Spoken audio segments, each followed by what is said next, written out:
Panchkula sector 16 स्थित Krishna vegetable and चना व टमाटो सूप बगैर लहसुन प्याज के शुद्ध शाकाहारी वाले इस दुकान में छोले भटूरे, फालूदा कुल्फी, मिल्क बादाम, बर्फ का गोला, सोडा शिकंजमी, spring roll, noodles and momos, grand burger तथा सोया चाप की वैरायटी आदि भी उपलब्ध है। शादी पार्टी के लिए अग्रिम बुकिंग पर सेवा बखूबी उपलब्ध कराई जाती है। नमस्कार, आप देख रहे हैं चैनल 18 भारत। आइए नजर डालते हैं विशेष बात। देश के प्रधानमंत्री के जन्मदिन पर हरियाणा के जिला पंचकुला युवा मोर्चा के अध्यक्ष योगेंद्र शर्मा योगी से मोदी बात। पंचकुला जिला के युवा मोर्चा अध्यक्ष योगेंद्र शर्मा जी से बात करेंगे। आज मोदी जी का जन्मदिन है, तो मोदी जी की जीवन लीला पे कुछ चर्चा करते हैं, बात करते हैं मोदी बात। नमस्कार। नमस्कार योगेंद्र जी, आज मोदी जी का जन्मदिन है, तो मतलब किस तरह आप देख रहे हैं और किस तरह मना रहे हैं? यूथ की बात कीजिए, यूथ का क्या रुझाव? सबसे पहले तो मैं देश के यशस्वी प्रधानमंत्री कर्मयोगी नरेंद्र भाई मोदी जी का जन्मदिन की सबको हार्दिक बधाई शुभकामनाएं देना चाहूँगा।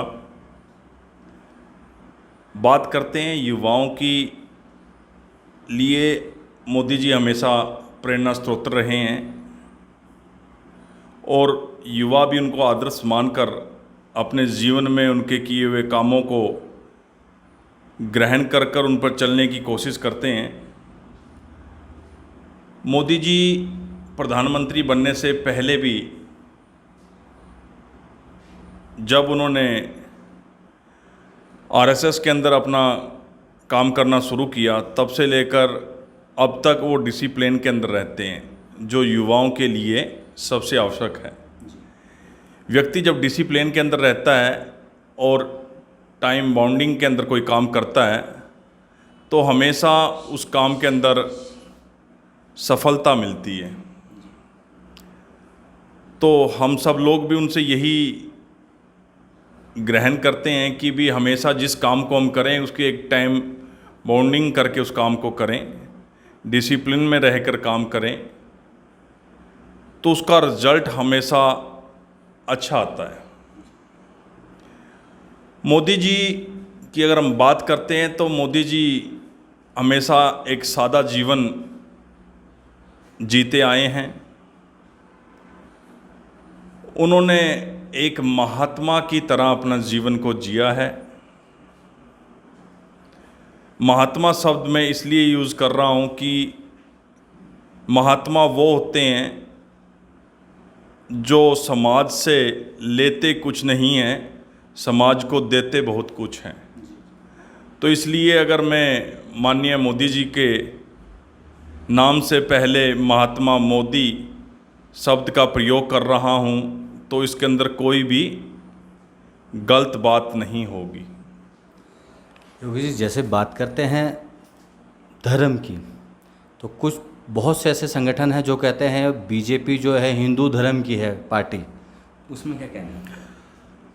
देखो, ये जो देश है हमारा, इसका नाम ही हिंदुस्तान है, लेकिन अपने धर्म का काम को आगे बढ़ाना हमारा एक कर्तव्य होता है। मोदी जी हिंदू धर्म से आते हैं, हिंदू धर्म को मानते हैं, तो जिस धर्म को वो मानते हैं, जिस धर्म से वो हैं, उस धर्म के कर्म को आगे बढ़ाना, अगर हिंदुत्व को आगे बढ़ाना है तो कोई बात नहीं। जी हाँ, वो हिंदू धर्म को आगे बढ़ा रहे हैं, वो भी उनका एक कर्म है कि अपने धर्म को आगे बढ़ाना उनका एक कर्तव्य है। वो अपने कर्तव्य को पालन कर रहे हैं, अपने कर्तव्य को पालन करते हुए अपने धर्म को आगे बढ़ा रहे हैं। तो जैसे मैं आपको भी कह रहा था कि भी महात्मा मोदी, तो राम मंदिर का मुद्दा जो भारतीय जनता पार्टी ने कई दशकों से उठाया हुआ था, एक नारा लगाकर बात किया करते थे कि भी राम मंदिर बनाएंगे हम, तो उन्होंने वो अपना कर्तव्य पूरा करके दिखाया है महात्मा मोदी जी ने। राम भक्त हैं, तो उनका एक कर्तव्य था कि भी वो राम मंदिर का जो सपना इस हिंदुस्तान के प्रत्येक नागरिक ने जो देखा था उसको पूरा करने का जो सपना सब लोग देखा करते थे, आज उसको पूरा करके उन्होंने दिखाया है। तो हमें तो बड़ा गौरव महसूस होता है कि वो हिंदू धर्म को आगे लेकर जा रहे हैं। जैसे देश की रक्षा की और सुरक्षा की बात करी जाए, बॉर्डर की बात करी, तो राइफल भी मोदी जी लेके आए हैं। तो क्या और जैसे अब आज के टाइम में चाइना बहुत ही, देखो देश की रक्षा की बात करें, आज हमारा देश का जवान मजबूत है, उसके हाथ खुले हुए हैं। पहले क्या था आप सब लोग जानते हैं कि जैसे बचपन में बच्चों को माँ मिट्टी के शेर से डराया करती है और उसको बात बात पे ये बोलती है कि अगर तुम ये काम नहीं करोगे तो ये शेर तुम्हें खा जाएगा। तो उसी तरह पिछली सरकारों ने देशवासियों को, भारतीयों को गुमराह करने का काम किया। उन्होंने धारा 370 के ऊपर हम बात करें तो धारा 370 जब तोड़ने की बात आती थी तो वो देश के लोगों को गुमराह किया करते थे और ये बोला करते थे कि अगर धारा 370 हम तोड़ते हैं तो देश के अंदर खून खराबा हो जाएगा, चारों तरफ हाहाकार मच जाएगा, दंगे होंगे। लेकिन मोदी जी ने बिल्कुल उस धारा 370 को ध्वस्त किया, लेकिन पूरे देश में कहीं पर भी कोई खून खराबा नहीं हुआ, कोई हाहाकार नहीं मचा।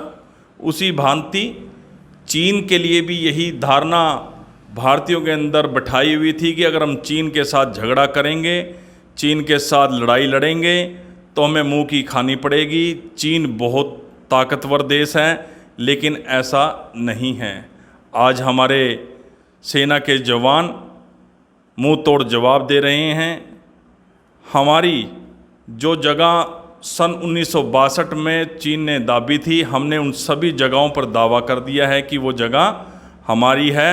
और मुझे विश्वास है, प्रत्येक देशवासी को विश्वास है कि मोदी जी के राज के अंदर वो 1962 की गई हुई ज़मीन भी वापस आएगी। क्योंकि जब तक जवान के हाथ बांधे रखेंगे तो जवान अपना जो उसकी ताकत है उसको नहीं दिखा पाएगा। वो राजनीतिक तरीक़ों से उनके हाथ बांध दिए जाते थे कि भी आपने सामने से कुछ भी हो, आपको पहले ऊपर से परमिशन लेनी पड़ेगी, फिर आप कुछ एक्शन लोगे। तो इस दबाव के अंदर हमारे जो फौजी भाई हैं वो कुछ ना कुछ कर नहीं पाते थे।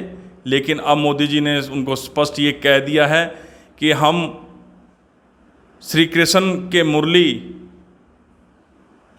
रूप के भी दर्शन करते हैं, उनको नमस्कार करते हैं, उनको प्रणाम करते हैं, लेकिन ये मत भूलें कि भी हम उस श्री कृष्ण जी की भी पूजा करते हैं जिन्होंने अपने हाथ में सुदर्शन चक्र धारण किया हुआ है। यानी कि भी हम अपने दुश्मन को मुंह तोड़ जवाब दे सकते हैं। इतनी ताकत हमारे देशवासियों में है। आज पूरा का पूरा देश मोदी जी के साथ खड़ा है, फौजियों के साथ खड़ा है। तो और इसका रिजल्ट हमें दिख भी रहा है। आज मजबूती की बात करें, राफेल जैसे बड़े लड़ाकू जहाज़ हमारे पास हैं, और भी बहुत सारी चीज़ें हमारी मिलिट्री को मिली है, और देश का काफ़ी प्रतिशत जो धन है उसको हम उनके हाथों को मजबूत करने के लिए उस पर खर्च भी कर रहे हैं। रक्षा के जितने भी साधन हमें ज़रूरत है, जो भी डिमांड नीचे से आती है, उनको केंद्र सरकार पूरा कर रही है। तो आज हमें घबराने की ज़रूरत नहीं है।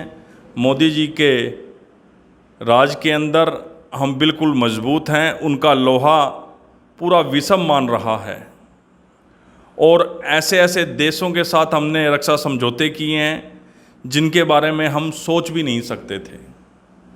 आज अमेरिका, रूस, ऑस्ट्रेलिया जैसे बड़े देश हमारे साथ कंधे से कंधा मिलाकर साथ में खड़े हैं और ये विश्वास दिलवाते हैं कि भी कुछ भी हो जाए हम भारत का साथ नहीं छोड़ेंगे। ये नरेंद्र मोदी जी की वजह से ही संभव हो पाया है। योगी जी, बात करी जाए राम मंदिर की, 50 साल लग गए राम मंदिर निर्माण के लिए। राम मंदिर निर्माण हो गया है, ठीक है। पहले नारा था राम लल्ला हम आएंगे, मंदिर वहीं बनाएंगे। अब नारा शुरू हो गया है राम जन्मभूमि बन गई है, मथुरा काशी बाकी है। तो अभी भी हजारों मंदिर ऐसे हैं जो अभी भी बने नहीं हैं और कहीं ना कहीं किसी गिफ्ट में है, उसमें क्या कहना चाहिए? उसके अंदर हमारी कई पीढ़ियां लग गई राम मंदिर बनाने के लिए, कि भी संघर्ष करते रही हमारे बुजुर्ग, उन्होंने काफ़ी लंबा संघर्ष किया और हमने उस भवन का गिराया है। वहाँ से जो भवन हमारे राम मंदिर की जो जन्मभूमि थी रामलला जी की, उस जन्मभूमि पर हमारे मंदिर को तोड़कर बनाया गया था, उस भवन को हमने गिराया था। लेकिन ये जो फैसला था माननीय कोर्ट के पास था, तो कोर्ट के अंदर से जैसा डिसीजन हमारे पक्ष में आया तो पूरे देश के अंदर एक लहर चल पड़ी खुशी की। और पिछले महीने 5 तारीख को माननीय नरेंद्र भाई मोदी जी ने, यशस्वी प्रधानमंत्री जी ने उसका नींव पत्थर रखा और देशवासियों के अंदर एक उम्मीद जागी कि भी राम मंदिर तो निर्माण तो हमने शुरू कर दिया है, तो उसके साथ लगते बहुत सारे ऐसे मंदिर थे जब मुग़लों ने हमारे तोड़कर उनके ऊपर गलत निर्माण कर दिए थे। तो उसके लिए भी एक उम्मीद जागी है कि भी मोदी जी के राज में वो सभी भी वो गलत निर्माण को गिराकर जो असली हमारे देवी देवताओं का स्थान है उनको वो मिलेगा। ये मुझे पूर्ण विश्वास है कि भी ये ज़रूर होकर रहेगा। मोदी जी जब से आए हैं, भाजपा सरकार जब से आई है, ऑनलाइन सर्विसेज शुरू कर दी गई है, तो कितना फ़ायदा मिलेगा यूथ को? देखो, लाभ मिलता है। पहले जब हम अधिकारियों के पास जाया करते थे, उनके दफ्तरों के चक्कर काटने पड़ते थे, तो बहुत सारा समय हमारा ख़राब होता था। लेकिन अब ऑनलाइन सर्विसेज शुरू हो गई हैं, उस वजह से बिल्कुल आसानी हमें रहती है। हम अपने घर बैठे अपने ऑफिस के अंदर बैठकर उस चीज़ को अप्लाई कर लेते हैं। हमारे जो डॉक्यूमेंट की ज़रूरत होती है हम उनको ऑनलाइन अप्लाई कर देते हैं और हमारा जो चीज़ हमें चाहिए होती है वो बनकर हमारे घर पे आ जाती हैं। इससे समय भी बचता है और जो कहीं लगता था कि भी अधिकारी उसका गलत दुरुपयोग करते हैं तो वो भी बंद हुआ है। आज मोदी जी का जन्मदिन है, तो मोदी जी ने 6 सालों में पिछले बहुत सी स्कीमें चलाई हैं और बहुत सी लोगों तक पहुंची भी हैं। तो उसमें क्या क्या स्कीमें थी जो मतलब लोगों के लिए बहुत से फ़ायदेमंद हुई हैं? देखो, मोदी जी जब से प्रधानमंत्री बने हैं उन्होंने एक नारा दिया कि अंत्योदय। अंत्योदय का मतलब है कि पंक्ति में खड़ा हुआ वो व्यक्ति जो अंतिम छोर पे खड़ा है उसका उदय कैसा हो, उसका भला कैसे हम लोग कर सकते हैं। तो सबसे बड़ा बदलाव अगर हम बात करें मोदी जी के आने से हुआ कि भी घर घर शौचालय बने, स्कूलों में शौचालय बने, सार्वजनिक स्थानों पर शौचालय बने, साफ सुथरे शौचालय बने।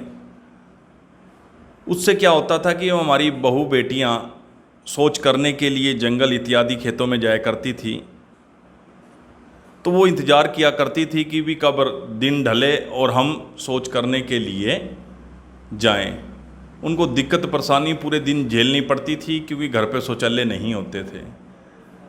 तो कहने में तो शौचालय बहुत छोटी चीज़ है, लेकिन जागरूक करना बहुत ज़रूरी था। आज देश के हर घर के अंदर शौचालय है, ये देन माननीय प्रधानमंत्री जी की है।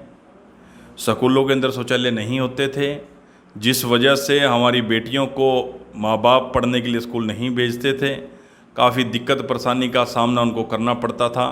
तो प्रत्येक स्कूल के अंदर लड़कों के अलग और लड़कियों के अलग शौचालय बने हैं। एक जागरूकता लोगों के अंदर आई है कि शौचालय हमारे जीवन का बहुत अहम हिस्सा है। तो जागरूकता लाने की माहिर हैं हमारे मोदी जी, उन्होंने स्वच्छता अभियान शुरू किया। सबसे पहले स्वयं झाड़ू उठा कर खड़े हुए और स्वच्छता अभियान शुरू किया। आज देश का छोटा सा बच्चा ये जान गया है कि स्वच्छता कितनी ज़रूरी है। वो जागरूक हो गया है। उन्होंने आज कोई बुज़ुर्ग, हमारे माता पिता कुछ अगर खा पी के कोई रैपर सड़क पर गिरते हैं तो बच्चा उसको रोकता है, टोकता है। वो कहता है कि दादाजी आपको ये काम शोभा नहीं देता, आपको रैपर को डस्टबिन में डालना चाहिए। आज देश का बच्चा जागरूक हो चुका है तो देश साफ होगा। क्योंकि पहले विदेशों के अंदर जब हम जाया करते तो यही बात देखा करते थे कि विदेश के अंदर सफाई बहुत है। आज हमारा देश भी स्वच्छता की ओर आगे बढ़ रहा है और इस सेवा सप्ताह के अंदर जो हम मोदी जी के जन्मदिन पे बना रहे हैं तो उसके अंदर हम स्वच्छता अभियान भी एक हिस्सा है। हम स्वच्छ भारत का जो सपना माननीय मोदी जी ने देखा है उसको पूरा करने के लिए प्रत्येक भारतीय जागरूक हो चुका है। बात करें पर्यावरण की, मोदी जी ने कहा कि भी हमें अपने जीवन के अंदर कम से कम 10 पेड़ जरूर लगाने चाहिए। तो उसको लेकर पूरे भारत के अंदर प्रत्येक वर्ष लाखों पेड़ लगाए जा रहे हैं और भारतीय जनता पार्टी का प्रत्येक कार्यकर्ता उस पर रक्षा सूत्र बांधता है, उसकी जिम्मेदारी लेता है कि भी ये जो पेड़ मैं लगा रहा हूँ ये इसको जल देने का काम, इसकी रक्षा करने का काम वो स्वयं करता है कि भी उसको कोई गाय भैंस ना खा ले। बाड़ लगाई जाती है, ट्री गार्ड लगाते हैं उसके ऊपर, उसको समय पर पानी देने का काम हमारी भारतीय जनता पार्टी का कार्यकर्ता करता है। उसको देखो देख आज प्रत्येक भारतीय जागरूक हो चुका है, उसको पेड़ की अहमियत का पता चल चुका है। हम बात करें बहुत सारे ऐसे काम जैसे जनधन खाते खोलने का काम उन्होंने किया। ऐसे देशवासी थे जिनका खाता ही नहीं खुला हुआ था तो उनके सबके खाते खोले गए। आज किसान भाइयों के प्रत्येक साल हर 3 महीने के बाद 2000 की किस्त उनके खाते में आ जाती है, पेंशन उनके खाते में आ जाती है। कोई भी लाभ मिलना होता है तो उसका लाभ सीधे उनके खाते में आ जाता है। पहले कहा करते थे कि भी ऊपर से अगर 1 रुपया चलता है तो वो नीचे तक घटता घटता 10 पैसे हो जाते हैं। तो लेकिन अब बदलाव आ गया है। आज ऊपर से अगर 1 रुपया चलता है तो वो 1 रुपया नीचे तक पहुंचता है। तो ये जनधन खाते की देन ही है कि जब प्रत्येक व्यक्ति का खाता खुला हुआ है तो उसके अंदर ये इस तरह के लाभ मिल रहे हैं।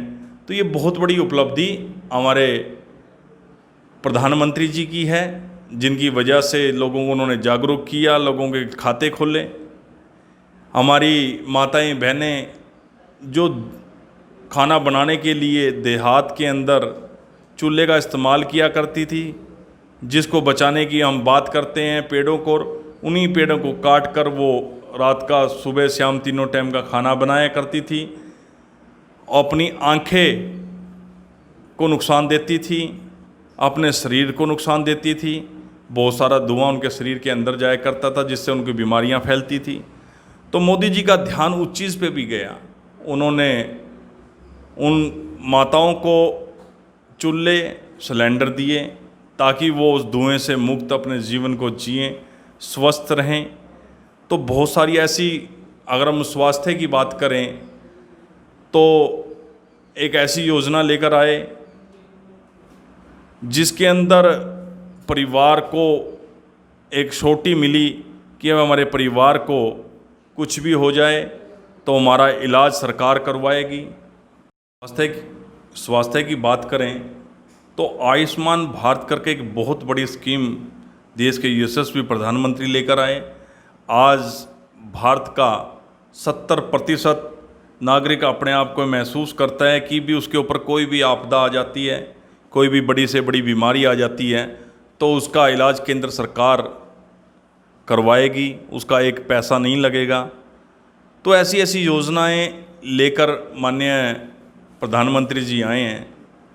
तो आज हमें महसूस होता है कि भी आज हमारा जो देश है एक मजबूत व्यक्ति के हाथ में देश है, जो हमारी प्रत्येक व्यक्ति की चिंता करता है। तो मैं तो यही उनके जन्मदिन पे सभी देशवासियों से यही उम्मीद करूंगा कि वो सभी लोग उनकी दीर्घायु की कामना करें, उनके लिए शुभ आशीष मांगें कि परमपिता परमात्मा उनको दीर्घायु दे, इतनी शक्ति दे कि वो ऐसे ही निरंतर देश को आगे बढ़ाते रहें, देश का नाम पूरे विश्व पटल पर स्वर्णीय अक्षरों पे लिखा जाए। आज देश पुनः सोने की चिड़िया बनने के लिए अग्रसर है, उसको काम को निरंतर वो आगे बढ़ाते रहें। जय हिंद, जय भारत।